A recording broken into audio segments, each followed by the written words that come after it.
Hace tiempo, uno de mis amigos les compartió un relato acerca de su experiencia con una niña fantasma en sus oficinas de Reforma. En este, les dijo que una historia que lo tenía aterrado en ese momento era la del maniquí maldito de Reforma. Esto que voy a compartirles es justamente esa experiencia que yo viví. Durante 2019, yo trabajaba en la zona de Reforma de la Ciudad de México. Como varios empleadas y empleados de oficina de Ciudad de México, mis horarios eran variables y en ocasiones podía salir muy tarde. Lo que yo hacía habitualmente al salir era caminar a una de las dos estaciones del metro que están cerca del edificio donde trabajaba, la estación Chapultepec y la estación Sevilla. Dependiendo de la hora, elegía una u otra, porque aunque Sevilla estaba ligeramente más lejos, me parecía más seguro caminar hacia allá si mi hora de salida era más tarde. Por el contrario, si tenía oportunidad de salir cuando aún había luz, tomaba ruta hacia Chapultepec, tanto por la distancia ligeramente más corta como porque el recorrido a casa era justo en esa dirección, observatorio.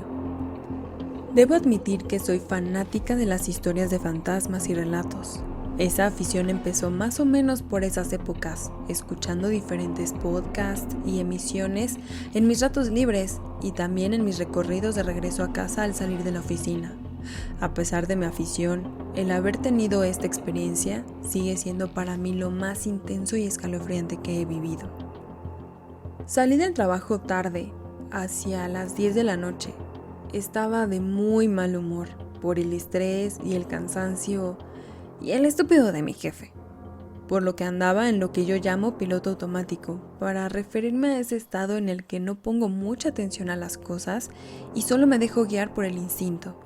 Por consecuencia, me vi caminando hacia la estación Chapultepec, misma que no habría elegido por la hora, pero para cuando reaccioné ya había avanzado lo suficiente como para no querer retroceder y perder más tiempo. Casi siempre evitaba caminar por la lateral de Reforma, pues tiene tramos que luego no están muy bien iluminados, pero en esta ocasión casi toda la zona cercana a la Torre Mayor y el Hotel Four Seasons estaba casi en total oscuridad, salvo por la luz que emana de la Suavicrema, o bueno, la estela de luz, y algunos comercios aledaños.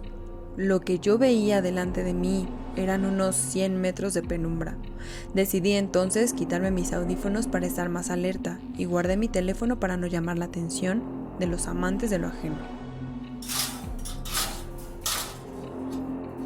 El sonido de la reja me espantó y me hizo voltear hacia la dirección donde percibí que provenía. Ahí pude distinguir una figura de una mujer, o eso parecía por las curvas de su silueta, que salía de uno de los pocos locales que quedaban en esa zona llena de grandes edificios. Seguí caminando, pero iba muy nerviosa y con una sensación continua de voltear a ver a la mujer que había visto hacía unos instantes. No sé si debía hacerlo o no. La supuesta mujer avanzaba hacia mi dirección, pero sus movimientos eran toscos, acartonados. Cruzó la lateral del Reforma para llegar al punto donde están las plantas y los árboles. Yo seguí avanzando, pero manteniendo la vista hacia su dirección, para asegurarme que no me tomara por sorpresa.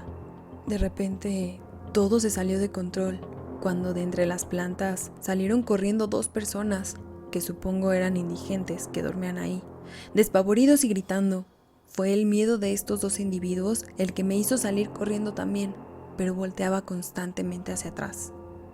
Podía notar la figura caminando hacia la misma dirección que yo iba, entre las plantas. Debido a la pobre iluminación que ya les había explicado, lo que yo podía ver se limitaba a la luz de los autos que pasaban por Reforma, o un par de unidades de Metrobús que pasaron en lo que yo corría. Mi alma descansó un poco cuando vi cómo la figura regresaba a la lateral, y lo último que noté fue cómo entraba a una de las alcantarillas. Sí, una alcantarilla. Como pude, llegué al metro y luego a mi casa. Todavía muy asustada le conté lo sucedido a mi familia. Mi hermana, que también es fanática del terror, se puso a investigar rápidamente sobre lo que me había pasado y me dijo que probablemente se trataba del maniquí que recorre Reforma.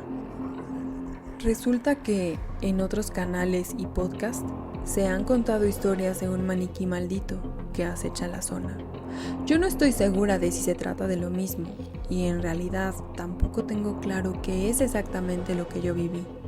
Sin embargo, el terror que sentí al ver esa figura perseguirme, el ver huir a los indigentes cuando se les acercó, y sobre todo, el que me siguiera hasta entrar a una alcantarilla, es algo que hasta el momento no puedo explicar. Si quieren un consejo, eviten caminar por la zona de Reforma entre la Diana y la Torre Mayor por las noches, a menos claro que quieran que este ser extraño se tope con ustedes.